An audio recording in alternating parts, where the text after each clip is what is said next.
दोस्तों, स्वागत है आप सभी का एक बार फिर से। सच्चे दिल से कमेंट बॉक्स में लिखें जय माता दी, माता रानी के लिए एक लाइक जरूर करें। दोस्तों, आज की इस वीडियो में हम आपको चैत्र नवरात्रि, जो कि 19 मार्च से 27 मार्च तक रहने वाली है, उससे जुड़ी खास और उपयोगी बातें सरल तरीके से बताने वाले हैं। खासकर सुहागन महिलाओं के लिए ऐसे कार्य जिन्हें करने से जीवन में सुख, शांति और समृद्धि बनी रहती है। दोस्तों, ये पावन पर्व मां दुर्गा के 9 रूपों को समर्पित होता है और इन 9 दिनों को बेहद शुभ और पवित्र माना जाता है, ठीक वैसे ही जैसे गंगा जल की पवित्रता होती है।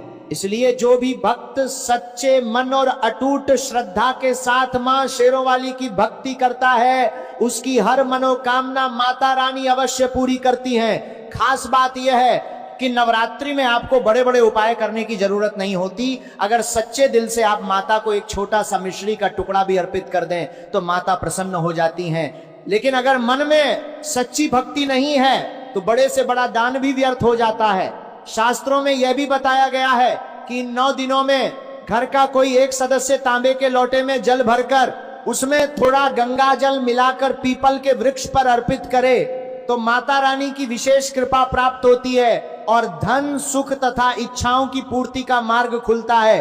क्योंकि मान्यता है कि नवरात्रि में माता रानी धरती पर अपने भक्तों के बीच वास करती हैं और पीपल के वृक्ष में देवी देवताओं का निवास होता है। इसलिए यदि समय की कमी हो तो घर की कोई भी महिला ये जल अर्पण का कार्य कर सकती है। दोस्तों, माता रानी केवल सच्चे भाव की भूखी होती है, वो आपसे कुछ नहीं चाहती।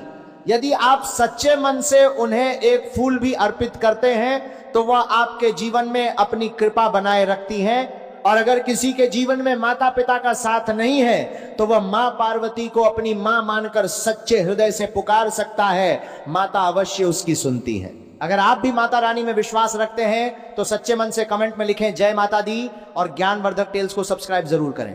अब बात करें सुहागन महिलाओं की, तो उनके लिए नवरात्रि का यह पर्व बेहद खास माना जाता है, क्योंकि मां दुर्गा की उपासना से उनके जीवन में सौभाग्य बना रहता है, पति की आयु लंबी होती है, घर में खुशहाली आती है और संतान सुख की प्राप्ति होती है। इसलिए इन 9 दिनों में कुछ विशेष बातों का ध्यान रखना जरूरी होता है।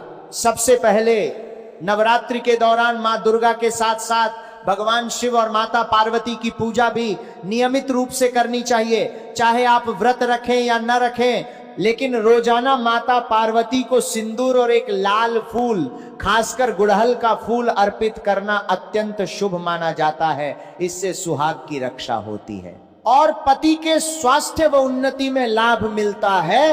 इसके साथ ही जो सिंदूर आप माता को अर्पित करें उसे अपनी मांग में भी अवश्य भरें। अब बात करें दूसरे महत्वपूर्ण कार्य की, तो नवरात्रि के दिनों में सुहागन महिलाओं को अपने पहनावे पर भी ध्यान देना चाहिए, क्योंकि यह समय पूरी तरह भक्ति और सकारात्मक ऊर्जा से भरा होता है। ऐसे में लाल और हरे रंग का विशेष महत्व होता है। इसलिए इन दिनों में लाल या हरे रंग के वस्त्र पहनना, लाल हरी चूड़ियां धारण करना और चाहे तो भगवा रंग को भी शामिल करना बहुत शुभ माना जाता है। इससे माता पार्वती और भोलेनाथ प्रसन्न होते हैं और अखंड सौभाग्य का आशीर्वाद देते हैं। साथ ही पति की उन्नति और दीर्घायु का वरदान भी मिलता है। इसलिए इन छोटे छोटे उपायों को श्रद्धा और विश्वास के साथ अपनाकर आप अपने जीवन में सकारात्मक बदलाव महसूस कर सकते हैं। लाल, पीला, हरा, गुलाबी तथा लाल रंग बहुत ही शुभ और पवित्र माने जाते हैं। इन रंगों से माता पार्वती अति प्रसन्न होती हैं। लेकिन याद रखें कि नवरात्रि के पवित्र दिनों में सुहागन महिलाओं को काले रंग के वस्त्र तथा पूरी तरह सफेद कपड़े पहनने से बचना चाहिए, क्योंकि ये रंग अशुभ माने जाते हैं। दोस्तों, तीसरा कार्य यह है कि नवरात्र में किसी भी सुहागन महिला का गला खाली नहीं रहना चाहिए। खासकर हर सुहागिन महिला को इन दिनों में मंगल सूत्र अवश्य धारण करना चाहिए। यदि आपके पास मंगल सूत्र उपलब्ध नहीं है तो आप काले मोतियों की चैन भी पहन सकती हैं, लेकिन नवरात्रि जैसे शुभ अवसर पर गला बिल्कुल खाली नहीं रखना चाहिए। और यदि आपके पास मंगल सूत्र है तो वही पहनना सबसे उत्तम माना जाता है। साथ ही इस बात का विशेष ध्यान रखें कि आपका मंगलसूत्र टूटा हुआ या खराब ना हो। यदि उसमें कोई समस्या है तो उसे पहले ठीक करवा लें और फिर पूरे 9 दिनों तक अवश्य धारण करके रखें। दोस्तों, चौथा कार्य यह है कि नवरात्रि में भूलकर भी काले रंग के कपड़े न पहने। आप अन्य किसी भी रंग के वस्त्र पहन सकते हैं, लेकिन काले और एकदम सफेद कपड़ों से इन दिनों में दूरी बनाकर रखें।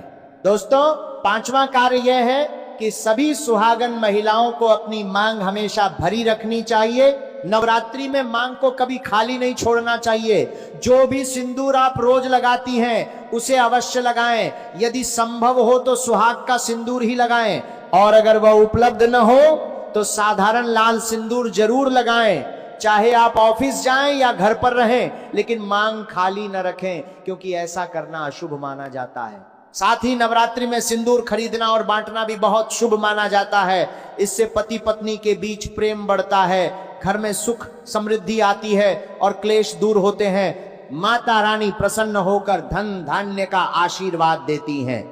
दोस्तों, छठा कार्य यह है कि नवरात्रि में सुहागन महिलाओं के लिए 16 श्रृंगार करना बहुत शुभ माना जाता है। लेकिन यदि रोज संभव न हो तो कम से कम मंगलसूत्र, सिंदूर और वस्त्रों के रंगों का विशेष ध्यान रखें। साथ ही अपने पैरों में बिछिया और पायल जरूर पहने, क्योंकि पायल की मधुर आवाज से घर में सकारात्मक ऊर्जा आती है। माता लक्ष्मी और माता पार्वती प्रसन्न होती हैं और आपके घर में सुख समृद्धि का वास होता है। इससे आपके पति को भी आशीर्वाद मिलता है और घर में धन की कमी नहीं रहती।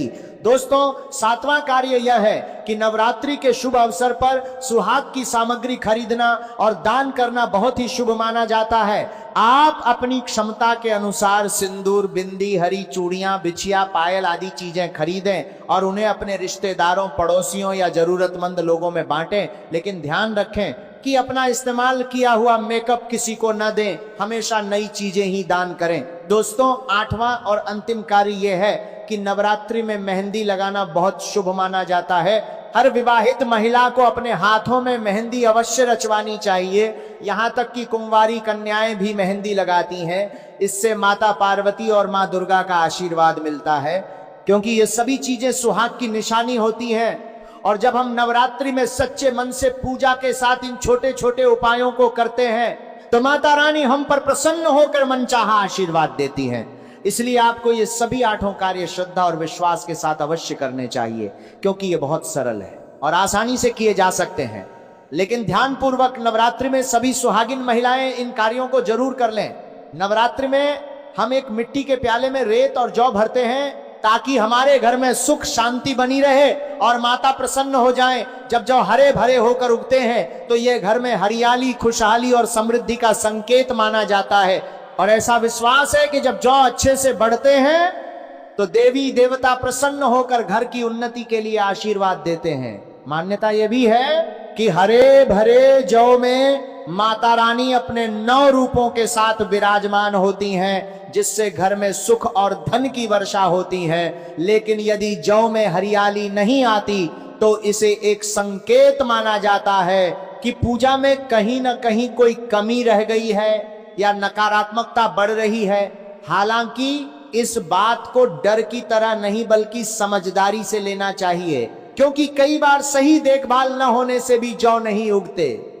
आपको यह जानकर हैरानी हो सकती है कि सामान्य परिस्थितियों में जौ मिट्टी में जल्दी उग जाते हैं, लेकिन जब हम कलश स्थापना के समय इन्हें बोते हैं तो हमें सही तरीके से देखभाल करनी चाहिए। जैसे ज्यादा पानी डालने की बजाय हल्का हल्का छींटा मारना चाहिए, क्योंकि अधिक पानी से जौ सड़ सकते हैं और हरियाली नहीं आ पाती। इसलिए इस बात का खास ध्यान रखें कि जौ को जरूरत से ज्यादा पानी न दें। जब आपके घर में जौ अच्छे से हरे भरे हो जाएं तो उसमें चांदी का सिक्का या 1 का सिक्का डालना शुभ माना जाता है। ऐसा करने से माता रानी की कृपा प्राप्त होती है और घर में धन का आगमन बढ़ता है। दोस्तों, नवरात्रि समाप्त होने के बाद इन जौ का क्या करना चाहिए यह भी जानना जरूरी है। सबसे पहले जो सिक्का आपने डाला है उसे निकालकर अपने धन रखने के स्थान पर रख लें, इससे धन में वृद्धि होती है। और जौ के कुछ पत्ते माता रानी के प्रसाद के रूप में पूरे परिवार को खिलाएं, इसे खाना शुभ माना जाता है और इससे स्वास्थ्य लाभ भी मिलता है। बाकी बचे जौ को आप गंगा या किसी बहती नदी में विसर्जित कर दें, इससे आपका व्रत पूर्ण माना जाता है। दोस्तों, कई लोग अपने घर में अखंड ज्योत जलाते हैं, लेकिन उसके बाद बची हुई बाती को इधर उधर फेंक देते हैं या संभाल कर रख लेते हैं, जबकि ऐसा नहीं करना चाहिए। अखंड ज्योत को साधारण नहीं समझना चाहिए, क्योंकि इसे बहुत पवित्र माना जाता है। नवरात्रि समाप्त होने के बाद बचे हुए तेल को आप शरीर की मालिश के लिए उपयोग कर सकते हैं। इससे शरीर में सकारात्मक ऊर्जा बढ़ती है और स्वास्थ्य लाभ मिलता है। और जो बाती बचती है उसे आप अपने बाजू में बांध सकते हैं, ऐसा करना शुभ माना जाता है। दोस्तों, नवरात्रि में जब कलश स्थापना की जाती है तो उसके नीचे चावल रखे जाते हैं और ऊपर नारियल रखा जाता है। ऐसे में नवरात्रि के बाद इनका सही उपयोग भी जानना जरूरी है। कलश पर रखा नारियल कन्या पूजन के दिन तोड़कर कन्याओं को प्रसाद के रूप में बांट दें और स्वयं भी ग्रहण करें, या चाहें तो उसे गंगा में विसर्जित कर सकते हैं। वहीं कलश के नीचे रखे चावलों को हल्दी से पीला करके लाल कपड़े में बांधकर अपने धन स्थान या पर्स में रख सकते हैं। इससे माता लक्ष्मी की कृपा बनी रहती है और धन में वृद्धि होती है। बाकी चावलों को पक्षियों को खिला दें या जल में प्रवाहित कर दें। कलश और जौ को भी अंत में गंगा या बहते जल में विसर्जित कर देना चाहिए। इससे नवरात्रि का पूर्ण फल प्राप्त होता है। दोस्तों, नवरात्रि में चाहे आप व्रत रखें या न रखें, लेकिन इन छोटे छोटे कार्यों को करने से भी आपको अच्छा फल मिल सकता है। इसलिए इन बातों को श्रद्धा और विश्वास के साथ अपनाएं और बिना चिंता के इस पावन पर्व का आनंद लें। क्योंकि कभी कभी हम काम के चलते या ऑफिस के कारण इतने व्यस्त हो जाते हैं कि नवरात्रि में माता रानी को समय नहीं दे पाते। तो आपको बिल्कुल भी परेशान होने की जरूरत नहीं है। अगर आपने व्रत नहीं रखा है या पूजा पाठ नहीं कर पा रहे हैं तो भी कोई बात नहीं है। दोस्तों, बस एक छोटा सा काम आपको जरूर कर लेना है, जिससे आपको नवरात्रि में किए जाने वाले पूजा पाठ से भी अधिक फल प्राप्त हो सकता है। इसलिए इस वीडियो को ध्यान से देखें। आज मैं आपको जो जानकारी देने वाला हूं वह बहुत ही सरल, उपयोगी और ज्ञानवर्धक है। ऐसी जानकारी आपको कहीं और आसानी से नहीं मिलेगी, चाहे आप कितना भी प्रयास कर लें। तो आइए जानते हैं कि नवरात्रि में ऐसा कौन सा कार्य है जिससे बिना व्रत, बिना पूजा पाठ या बिना कन्या पूजन के भी आपको संपूर्ण फल प्राप्त हो सकता है।